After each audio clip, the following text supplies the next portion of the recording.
Tegaskan juga wa in lam taghfir lana.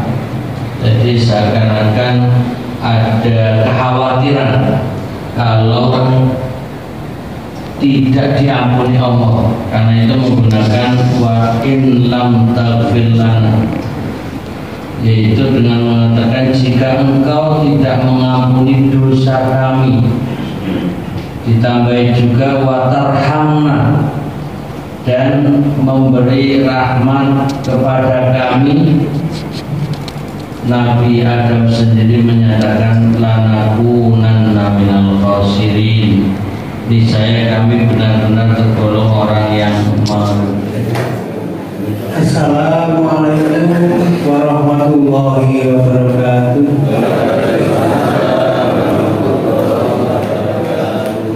Alhamdulillahirabbil alamin. Wassalatu wassalamu ala asrofil anbiya'i wal mursalin wa ala alihi wa sahbihi ajma'in. Asyhadu an la ilaha illallah wahdahu la syarika lah wa asyhadu anna Muhammadan abduhu wa rasuluh.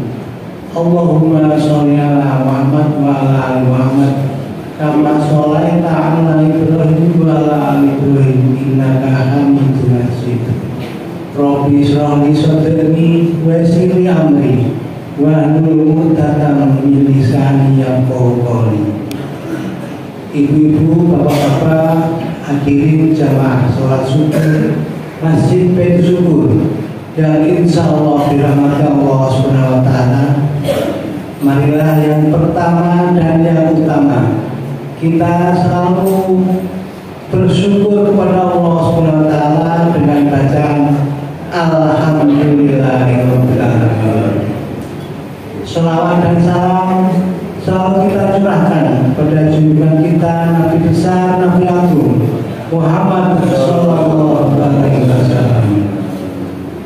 Jamaah sholat subuh Masjid Baitur Syukur yang berbahagia, hari ini Jumat tanggal 20 September 2024.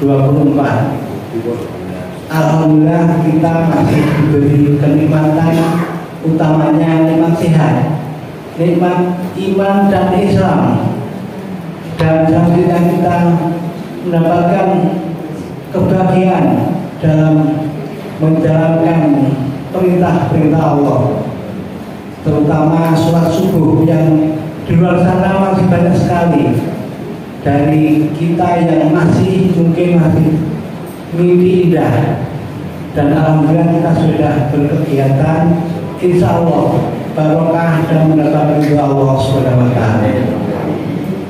Seperti biasa setelah sholat subuh ada kajian ibadah subuh, dan alhamdulillah Ustaz Burkon Hasbi telah hadir di tengah-tengah kita.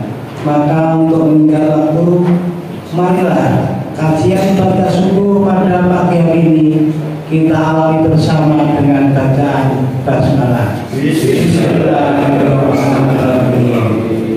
Dan jangan lupa nanti masih ada sarapan, walaupun di Serambi belum tertata meja-meja, tapi alhamdulillah ada hamba Allah jamaah Masjid Baitur Syukur yang telah menyediakan sarapan pagi. Dan untuk selanjutnya kepada Ustaz Burkon Hasbi kami. Assalamualaikum warahmatullahi wabarakatuh. Waalaikumsalam warahmatullahi wabarakatuh. Innal hamdalillah nahmaduhu wa nasta'inuhu wa nastaghfiruh wa na'udzu billahi min shururi anfusina wa min sayyiati a'malina. May yahdihillahu fala mudilla lahu wa may yudlil fala hadiya lahu. Asyhadu an la ilaha illallah wahdahu la syarika lahu wa asyhadu anna Muhammadan abduhu wa rasuluh la nabiyya ba'dahu. Amma ba'd. Fa ya ibadallah, usikum wa nafsi bittaqwallah faqad fazal muttaqun. Alhamdulillah, bersyukur kepada Allah Ta'ala pada pagi hari ini kita bisa mengerjakan ibadah, diantaranya sholat subuh berjamaah dan sekaligus kita membaca kitab tafsir Al-Marawi yang kita baca masih di jilid awal, yaitu di surat Al-Baqarah, yang kita sudah sampai pada ayat 37 ya. Ayat 37 yang akan kita tuntaskan bagian akhir, yaitu fataba alaihi innahu huwat-tawwabur rahim. Dan waktu kita hanya sekitar 40 menit, karena ternyata kalau kita lihat jadwal terbit pada hari ini itu jam 5.25. Berarti kalau ditambahi katakanlah 10 menit itu jam 5.35. Karena itu kita nanti genapkan sekitar jam 5.40, itu sudah waktunya sholat syuruk. Insya Allah kita bisa selesai, dan mungkin kita pada kesempatan kali ini hanya menuntaskan ayat bagian akhir di ayat 37, yaitu kata fataba alaihi innahu huwat-tawwabur rahim. Karena ternyata di buku tafsir Al-Marawi ini ada keterangan tambahan yang agak panjang, yaitu dari nanti kita baca halaman 89, nanti akan berakhir pada halaman 94.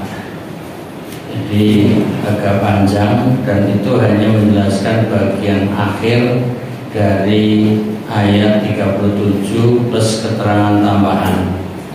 Karena itu sebagai pembuka, kita di samping kita banyak syukur kepada Allah Ta'ala, juga berbanyak sholawat untuk Rasulullah Muhammad SAW. Kita baca ayat 37 dari Fatalaqo, bisa dibuka halaman 84. A'udzu billahi minasy syaithanir rajim.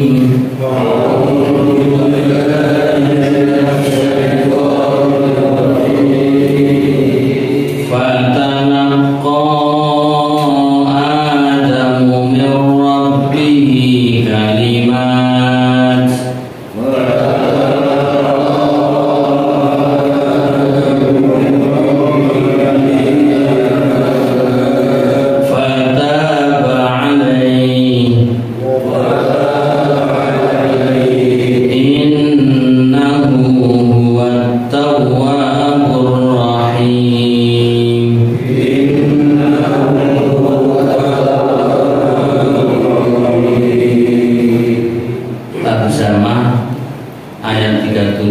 di halaman 85. Kemudian Adam menerima beberapa kalimat dari Tuhannya.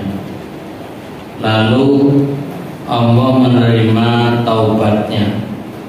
Sungguh Allah itu Maha penerima taubat lagi Maha penyayang. Jadi untuk ayat ini bagian Allah menerima taubatnya, itu penjelasannya di halaman 89, yaitu terkait dengan arti taubat itu sendiri ya. Jadi sebelumnya mungkin kita baca juga kata yang dibaca oleh Adam alaihissalam, yaitu tentang ucapan minta ampun Allah karena merasa berbuat zalim. Itu sebagaimana yang tercantum di surat Al-A'raf ya, ayat 23, Rabbana dzalamna anfusana wa illam taghfir lana wa tarhamna lanakunanna minal khasirin. Mari kita baca bersama-sama. Rabbana dzalamna anfusana wa illam taghfir lana wa tarhamna lanakunanna minal khasirin. Wahai Tuhan kami telah berbuat zalim kepada diri kami sendiri, dan jika Engkau tidak mengampuni dosa kami dan memberi rahmat kepada kami, niscaya kami benar-benar tergolong orang yang merugi. Inilah salah satu keterangan berkaitan dengan kalimat, yaitu kata-kata yang Allah turunkan kepada Nabi Adam. Lalu Adam mengucapkan ini, Rabbana, ya Tuhan kami, dzalamna anfusana, yaitu kami telah berbuat zalim dengan melanggar makan buah yang biasa disebut buah khuldi. Kemudian menegaskan juga wa in lam taghfir lana, jadi seakan-akan ada kekhawatiran kalau tidak diampuni Allah, karena itu menggunakan wa in lam taghfir lana, yaitu dengan mengatakan jika Engkau tidak mengampuni dosa kami. Ditambahi juga wa tarhamna, dan memberi rahmat kepada kami. Nabi Adam sendiri menyatakan lanakunanna minal khasirin, niscaya kami benar-benar tergolong orang yang merugi. Jadi menggunakan Rabbana, Tuhan kami, ini berarti Nabi Adam dan istrinya Hawa. Sekalipun ini adalah ucapan atau doa Nabi Adam, kita tetap bisa membaca doa ini, memohon kepada Allah ampunan dengan pernyataan diawali dzalamna, kami berbuat zalim.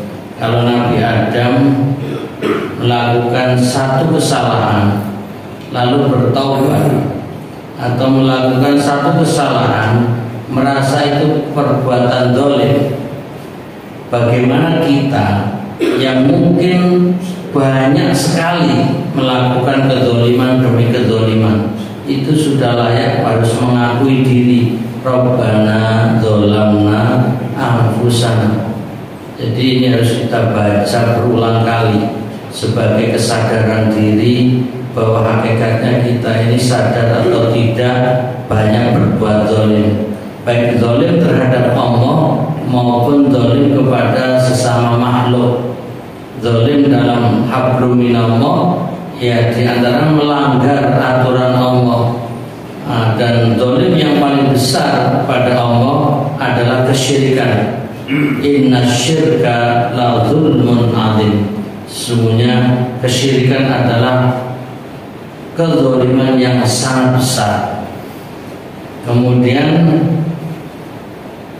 ditegaskan lagi harapan ampunan, wa in lam taghfir lana. Ini menunjukkan bahwa Nabi Adam setelah mengakui diri tentang perbuatan zalimnya, lalu memohon ampun kepada Allah, yaitu minta maghfirah, ampunan, dan marhamah, kasih sayang, wa tarhamna. Karena kalau tidak ada ampunan Allah, tidak ada rahmat kasih sayang Allah, maka termasuk golongan minal khasirin, golongan orang-orang yang rugi. Kalau kita harus ucapkan na'udzubillahi min dzalik.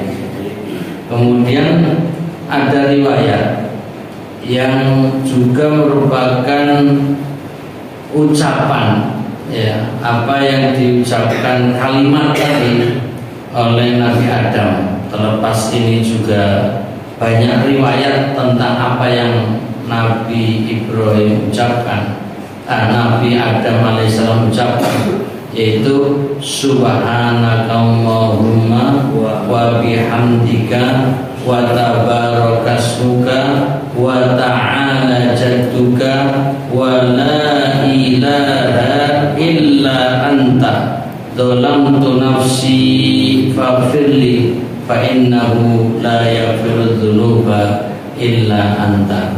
Sama-sama. Subhanallahumma wa bihamdika wa tabarakasmuka wa ta'ala jadduka wa la ilaha illa anta dzalamtu nafsi faghfirli fa innahu la yaghfiru dzunuba illa anta. Ini salah satu riwayat yang menginformasikan bahwa maksud kalimat yang diucapkan Nabi Adam adalah kalimat ini yang artinya Maha suci Engkau ya Tuhan dan Maha terpuji, Maha mulia asmamu, lagi Maha agung martabatmu. Tidak ada Tuhan selain Engkau. Aku telah berbuat zalim pada diriku sendiri, maka ampunilah dosaku, karena tidak ada yang dapat mengampuni segala dosa kecuali hanya Engkau. Nah, setelah Nabi Adam alaihissalam bertaubat, maka fataba alaih. Nah, ini huruf I menjelaskan bagaimana Allah menyikapi pertaubatan Nabi Adam alaihissalam. Lalu Allah menerima taubatnya. Dan disinilah masuk penjelasan apa itu taubat. Taubat artinya kembali.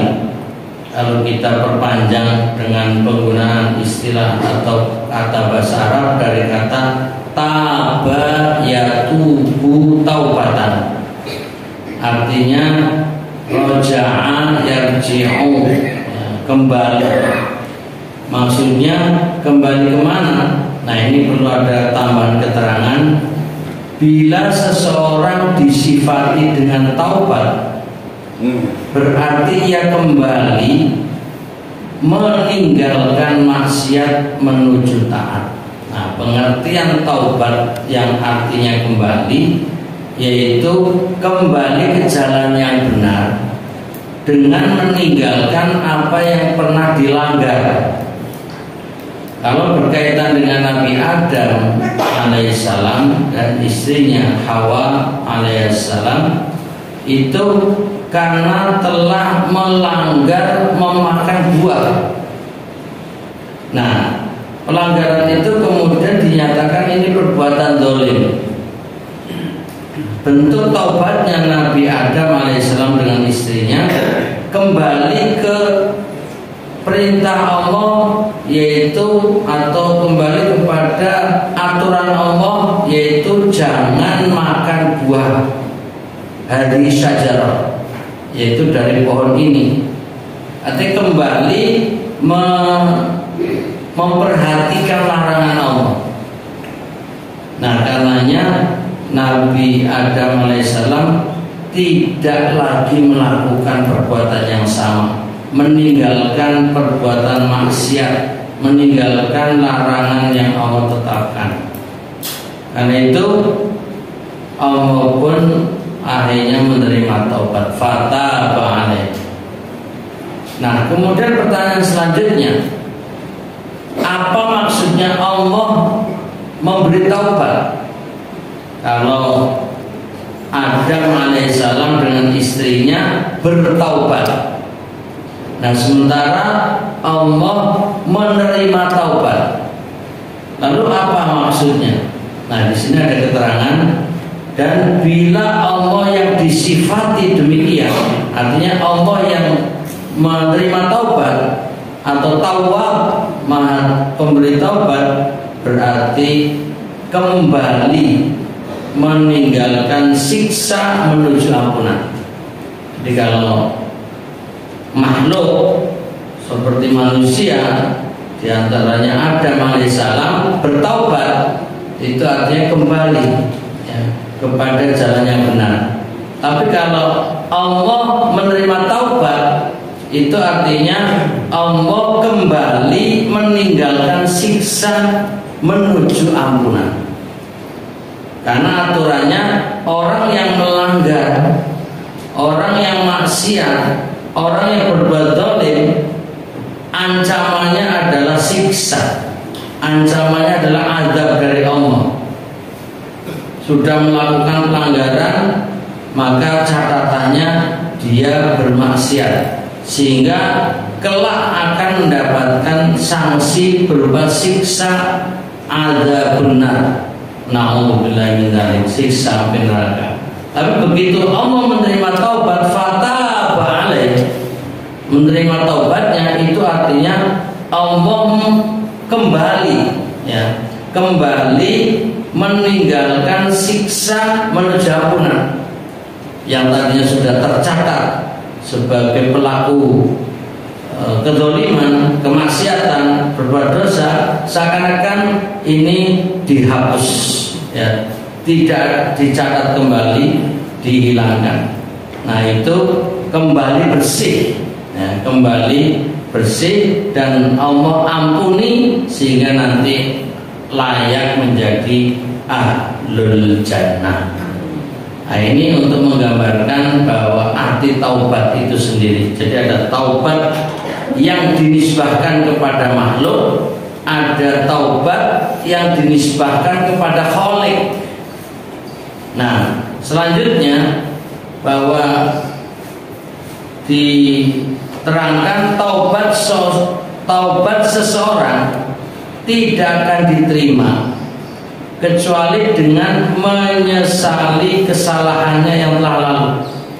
Ini salah satu bentuk langkah bertaubat, yaitu menyesali, ada penyesalan. Jadi kalau Nabi Adam melakukan satu kesalahan, itu sudah menyesali dan tidak akan kembali melakukan kesalahan yang kedua kali.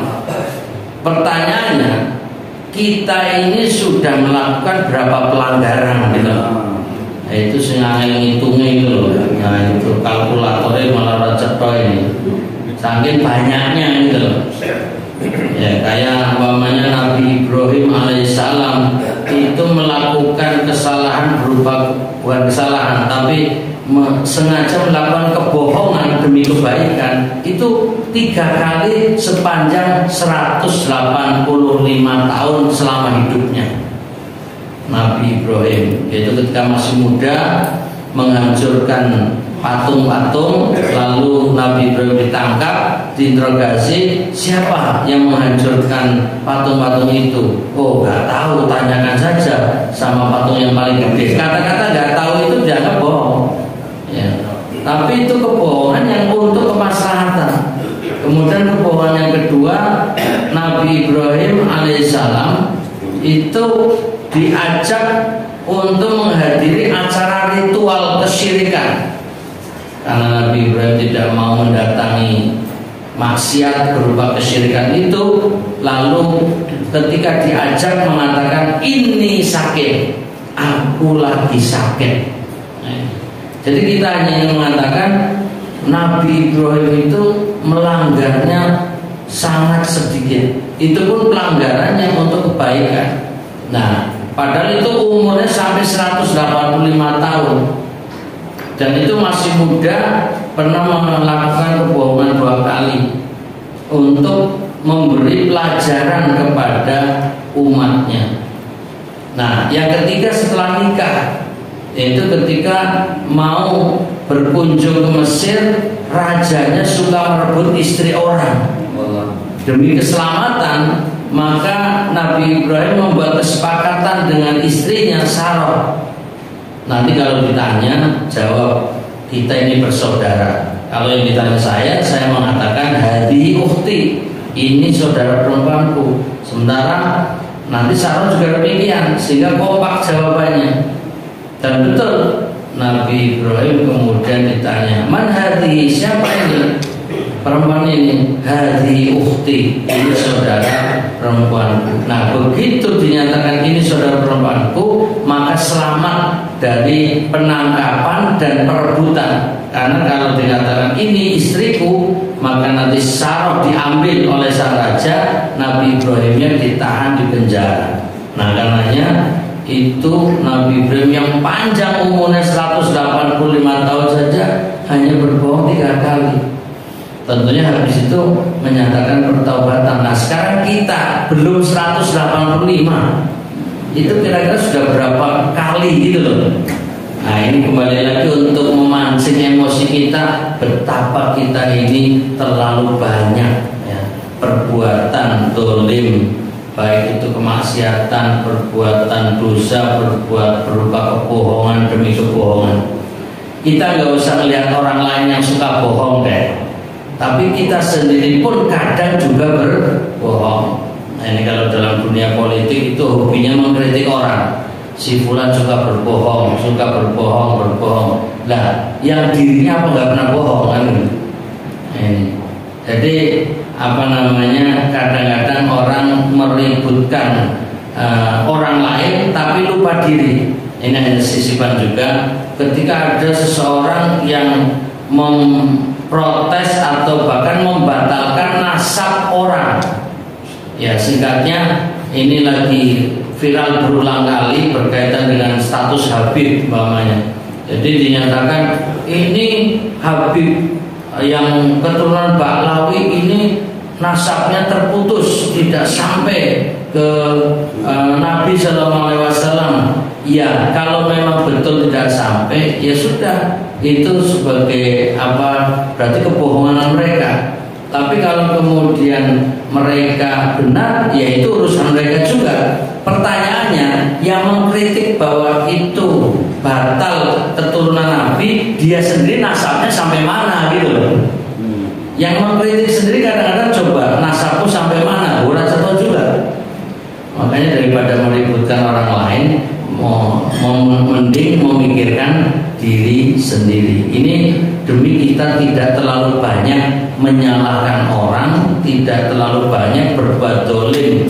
Nah ini, jadi kadang-kadang kita tuh hobinya ngerasani orang, ya, mengkritik orang, menyalahkan orang, seakan-akan dirinya paling suci gitu loh.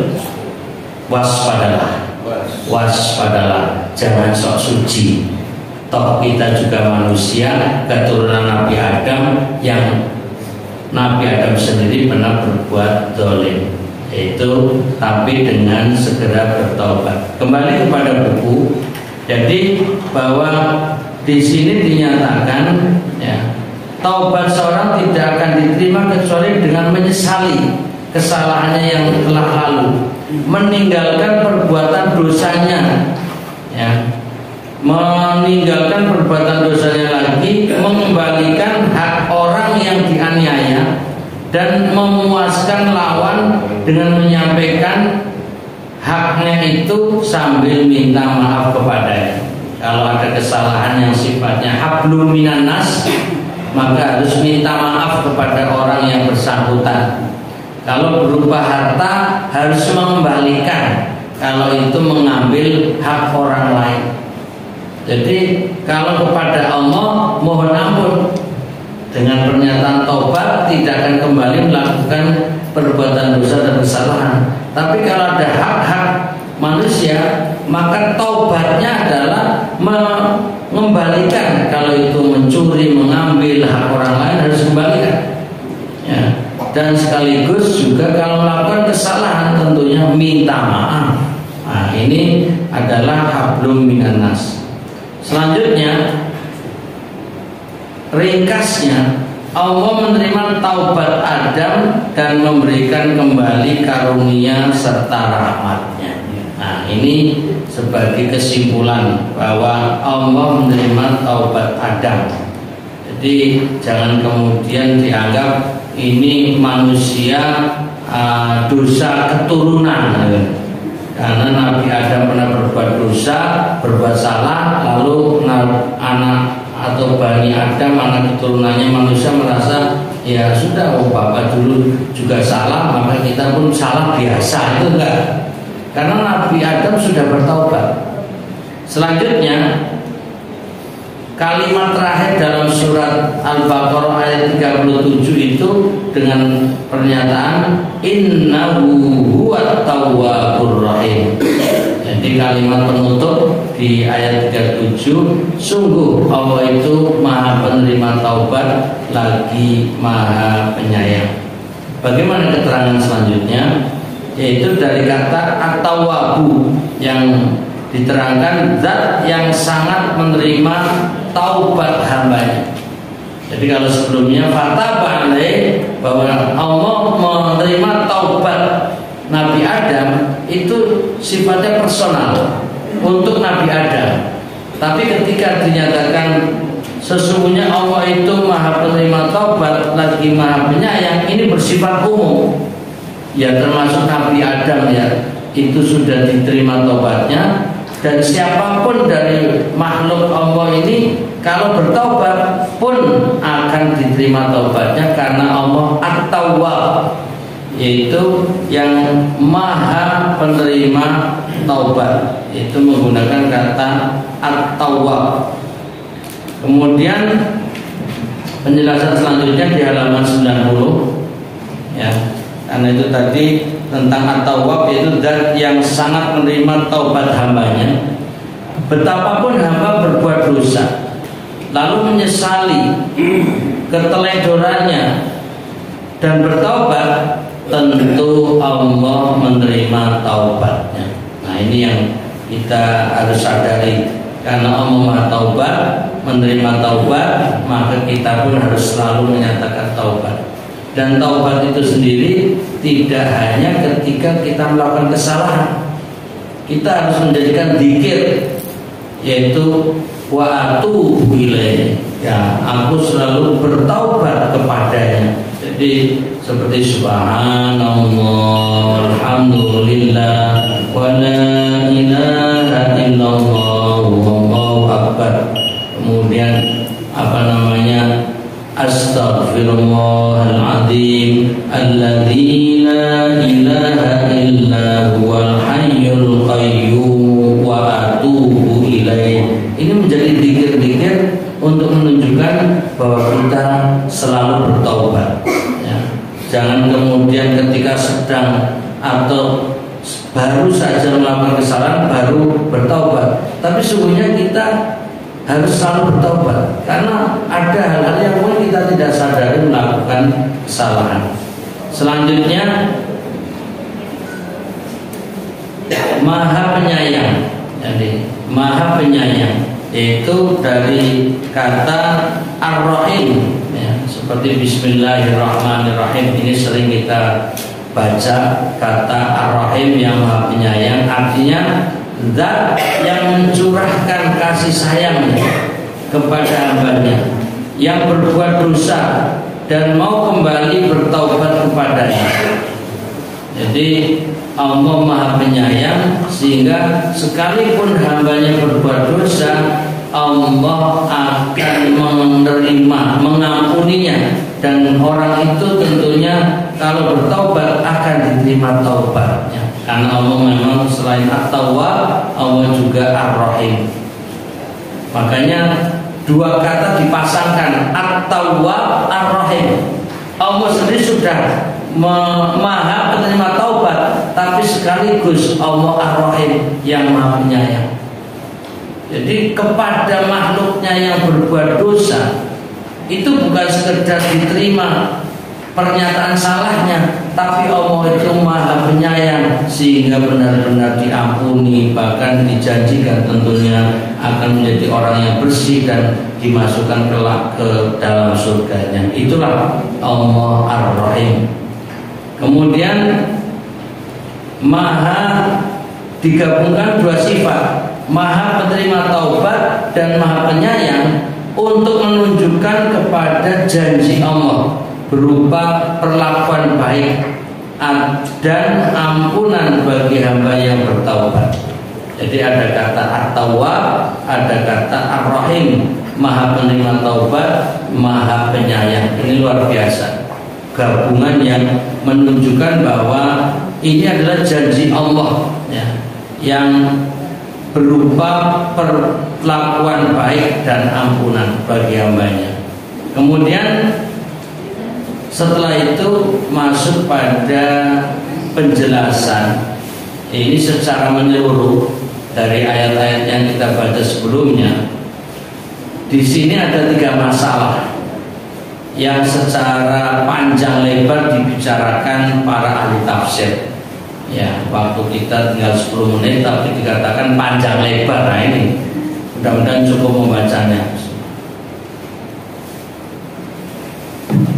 Yang ringkasnya kami sajikan berikut ini. A.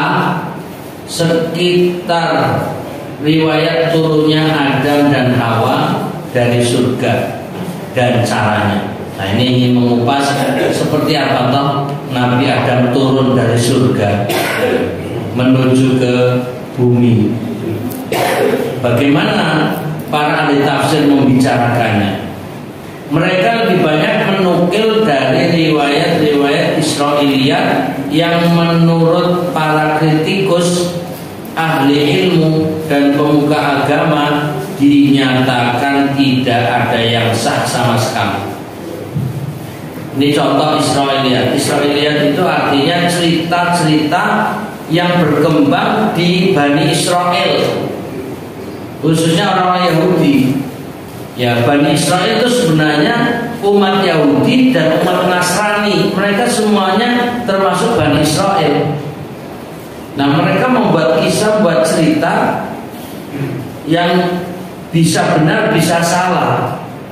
Jadi Nabi Muhammad SAW sendiri mengingatkan bahwa kalau datang kepadamu kisah-kisah Israiliyat, Anda bisa menyikapi dengan tidak menolaknya, tapi juga jangan buru-buru menerimanya.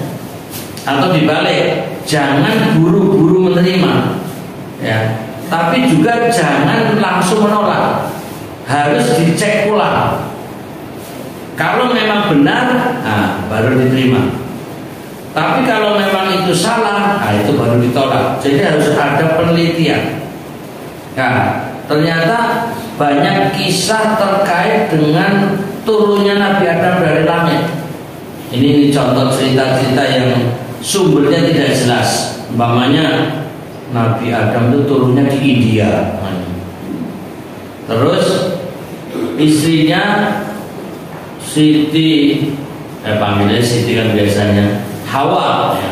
Nama aslinya Hawa, tapi biasanya ditambah Siti atau Sayyidati, yaitu Tuan Putri Hawa. Itu turunnya di Arafah. Lalu mereka saling mencari, kemudian bertemulah di Jabal atau di sebuah gunung, yaitu di Arafah. Maka kemudian Jabal atau gunung tersebut disebut Jabal Rahmah, yaitu gunung cinta kasih. Karena pencarian antara Adam dengan Hawa, ketemunya di Arafah, ada gunung yang kemudian disebut Rahmah. Ini juga nggak jelas, tapi itu yang populer, apalagi namanya Jabal Rahmah. Lalu dikaitkan lagi bahwa Nabi Adam itu jalan-jalan sampailah ke daerah Jeddah. Maka kenapa Jeddah itu kenapa tempat itu disebut Jeddah? Itu kan artinya kakek, maksudnya kakek Adam, atau apa namanya Jaddatun, yaitu Hawa. Lalu orang sekarang malah mereka bikin sepeda yang besar, lalu jamaah umroh atau haji dibohongin para pemandu itu sepedanya Nabi Adam. Nah, ini ngarang dengan. Jadi kalau bapak-bapak, ibu-ibu yang umpamanya pas umroh atau haji, kemudian ada pemandu cerita melewati sebuah sepeda yang di jalan memang besar ukurannya, lalu dibilangnya itu sepeda peninggalan Adam, itu kelihatan bukan lagi Israiliyat, itu kebohongan, dusta. Mana ada Nabi Adam naik sepeda? Nah, ini. Ya memang Nabi Adam tinggi besar, tapi sepeda yang berjidah itu sepeda kecil untuk ukuran Nabi Adam. Nah ini hanya contoh kisah-kisah yang sifatnya nggak jelas atau Israiliyat. Makanya para ahli kritikus, ya artinya para ahli hadis yang ketat dalam menetapkan ini, kalau hadisnya sahih diterima, tapi kalau hadisnya dhaif, tidak benar, tidak jelas, ditolak. Ya. Ini menyatakan tidak ada yang sah sama sekali yang menyebutkan Nabi Adam turunnya di mana, ya, kemudian ketemu Hawa di mana, terus turunnya bagaimana, apa terbang, apa tiba-tiba diturunkan, Allah alam, itu tidak ada keterangan yang pasti. Karena itu huruf B, kejadian Hawa. Nah ini sudah lain lagi. Kejadian Hawa dari rusuk Adam. Nah itu kan dianggap bahwa perempuan itu dari rusuknya laki-laki. Kejadian Hawa dari rusuk Adam berdasarkan dohir ayat 1 surat An-Nisa. Nah ini bisa dicek berkaitan dengan pernyataan ini yang dikaitkan dengan surat An-Nisa, ya, yaitu ayat 1. Di situ ada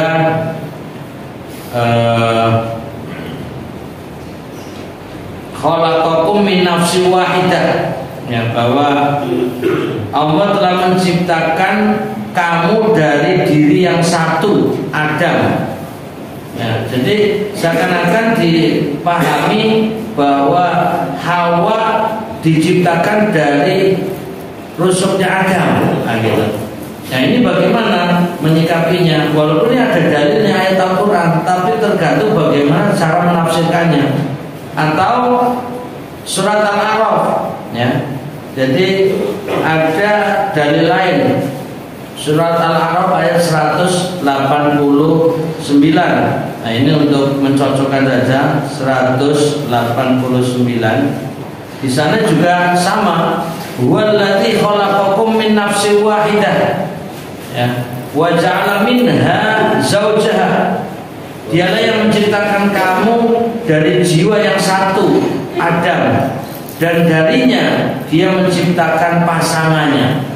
Darinya, minha. Ini juga ada sebagian yang memahami berarti Hawa diciptakan dari rusuk Adam.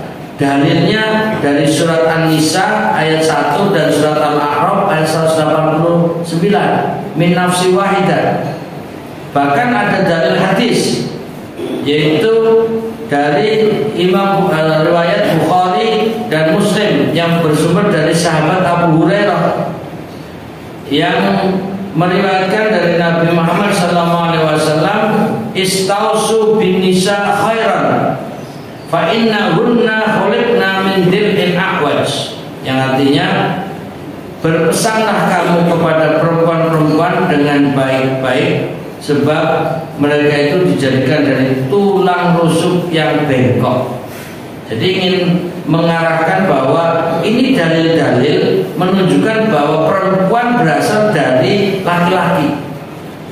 Nah, bahkan ada juga riwayat yang termuat dalam kitab Taurat, yaitu pada kitab Kejadian, juga menjelaskan tentang kejadian Adam dan Hawa. Nah, ini tadi dari huruf B sampai titik ini seperti menegaskan kebenaran bahwa yang namanya Hawa, seorang perempuan, itu diambil dari rusuk laki-laki, dalam hal ini Adam. Benarkah itu? Nah, di sini penulisnya sepertinya tidak sepakat. Ya, penulisnya yaitu Al-Maraghi, Syekh Ahmad Mustafa Al-Maraghi, seperti tidak sepakat dengan pendapat yang menyatakan itu. Nah, maka kita baca di bawahnya jawaban kami tentang hal tersebut sebagai berikut. Kata-kata jawaban itu seakan-akan ingin menunjukkan bahwa kami tidak sepaham dengan pernyataan di atas. Lalu bagaimana Al-Maraghi menjelaskan? Nomor 1, kebanyakan ahli tafsir berpendapat bahwa maksud titah minha tadi di dalam surat Al-A'raf, yaitu ayat 189, wa ja'ala minha zawjaha. Kata minha, yaitu yang tadi artinya darinya, bahwa Allah menciptakan pasangannya, atau Allah menciptakan dari seakan-akan wa ja'ala minha zawjaha, yaitu Allah menciptakan kamu dari jiwa yang satu dan darinya, ya, Dia menciptakan pasangannya. Kata-kata darinya bagaimana? Daripadanya. Pada kedua ayat tersebut adalah dengan arti dari jenisnya.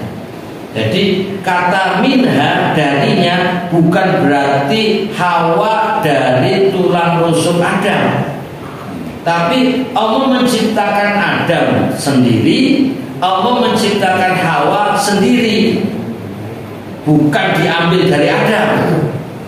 Jadi masing-masing Allah ciptakan. Nah, Allah ketika menciptakan Hawa itu menciptakan minha, yaitu dari jenis yang sama sebagai manusia, bukan dari tulang rusuk Adam. Nah, ini. Jadi mungkin selama ini yang kita pahami kan seperti pendapat tadi yang sudah dipaparkan. Tapi begitu kita membaca kitab Al-Maraghi sedikit berbeda dengan selama ini yang kita dengar, yang kita tahu. Coba kalau Bapak Ibu ditanya akan kompak bahwa perempuan diciptakan dari tulang rusuk, ya, laki-laki, itu kan itu sudah satu kesimpulan dari masa lalu kita dapatkan. Tapi uniknya di buku ini seperti tidak menerima pendapat itu. Nah, ini juga perlu digarisbawahi bahwa kita kadang belajar beda pendapat. Boleh tetap berkeyakinan seperti tadi pendapat yang pertama bahwa perempuan diambil dari tulang rusuk laki-laki. Itu memang sudah populer. Tapi ketika kita ingin mencoba mendalami pendapat yang lain, maka simak penjelasan dari Al-Maraghi ini. Dinyatakan bahwa arti minha itu bukan dari tulang rusuk Adam, tapi minha dari jenisnya. Kenapa? Supaya sesuai dengan firman-Nya dalam surat Rum ayat 21. Nah, ini dicocokkan lagi dengan Al-Quran ayat 21 ya, surat Ar-Rum. Nah, ini untuk mencocokkannya. Jadi biasanya ini ayat dibaca untuk ayat pernikahan ini. Wa min ayatihi an khalaqalakum min anfusikum azwaja litaskunu ilaiha wa ja'ala bainakum mawaddatan wa rahmah. Dan di antara tanda-tanda kebesarannya ialah Dia menciptakan pasangan-pasangan untukmu dari jenismu sendiri, agar kamu cenderung dan merasa tentram kepadanya. Dan Dia menjadikan di antaramu rasa kasih dan sayang. Jadi kata kunci dalam ayat ini yang dikaitkan dengan pembahasan kita adalah khalaqalakum min anfusikum. Ya, jadi dari jenis, ya. Jadi ada kata-kata dari jenismu sendiri. Karena itu antara ayat 1 dalam surat An-Nisa, kemudian ayat 189 dalam surat Al-A'raf, lalu dikompromikan dengan surat Ar-Rum ayat 21, maka maknanya dari jenismu sendiri, bukan dari tulang rusuk laki-laki, dalam hal ini Adam. Kemudian karena yang dimaksud di sini tanpa ragu-ragu, yaitu dia menciptakan istri-istri dari jenis kamu sendiri, bukan dia menciptakan tiap-tiap istri dari jasad suaminya. Ini kan kemudian dikaitkan dengan tafsir begini. Nah, biasanya kalau jodoh itu mirip, baik kan? Ini kan efek dari pemahaman bahwa perempuan diambil dari tulang rusuk laki-laki. Lalu pada kesimpulannya, tuh kalau jodoh itu biasanya mirip, karena itu diambil dari tulang rusuknya. Padahal bapak ibu ini beda loh. Kok bisa lalu sama gitu? Nah ini kan gak logis sebenarnya. Tapi sudah, ada budaya kita mengatakan itu, ya monggo jangan terus mencocok-cocokkan dan menggatuk-gatukkan otaknya gatuk, betul. Mesti kalau jodoh mesti mirip loh. Ya itu karena tadi untuk memantapkan pemahaman yang pertama tadi bahwa wanita adalah dari tulang rusuk laki-laki. Tapi dalam hal ini rupanya tafsir Al-Marawi tidak sependapat dengan pemahaman itu. Nah kembali lagi, monggo kita semua itu mau milih yang mana, kembali kepada pemahaman masing-masing ya. Kemudian ini masih panjang, waktunya sudah habis. Ternyata penjelasannya agak panjang. Saya selesaikan dulu sampai ini nomor 2 sampai sebelum huruf C ini. Hadis di atas mengumpamakan sifat dan ketidaklurusan akhlak perempuan dengan bengkoknya tulang rusuk tadi, yang mengatakan bahwa fa innahunna khuliqna min dil'in a'waj, bahwa sungguhnya mereka perempuan itu dijadikan dari tulang rusuk yang bengkok. Ini ingin diterangkan pengertian ini ya, dikuatkan oleh kalimat di akhir hadis itu, yaitu ini kata hadisnya ada lainnya, wa inna a'waja syai'in fid dil'i a'lahu fa in dhahabta tuqimuhu kasartahu wa in taraktahu lam yazal a'waj fastausu bin nisa'i khairan. Dan sungguh tulang rusuk yang paling bengkok ialah bagian atasnya. Sebab itu jika kamu meluruskannya dengan keras, ia patah, dan jika membiarkan ia tetap bengkok. Karena itu berpesanlah kepada perempuan-perempuan dengan baik. Nah ini ingin menyatakan bahwa tidak bermaksud hadis itu menunjukkan bahwa tulang perempuan itu atau istri dari tulang rusuk suaminya, tapi hanya sebagai pesan perumpamaan, seakan-akan wanita itu bagaikan tulang rusuk yang kalau dipaksa ya untuk lurus maka patah. Karenanya dalam meluruskan kesalahan wanita dengan cara yang halus, yang lembut, yang nyaman, untuk tidak menimbulkan kalau perempuan itu nangis, kemudian jadi marah, emosi, dan malah tambah rusak kan itu. Jadi singkatnya, nasihatilah istri atau perempuan dengan cara khairan. Fastausu bin nisa'i khairan, yaitu berpesanlah kepada perempuan-perempuan dengan baik. Demikian. Kemudian ada satu tambah lagi, hadis ini senada dengan firman Allah dalam surat 21, yaitu ayat 37.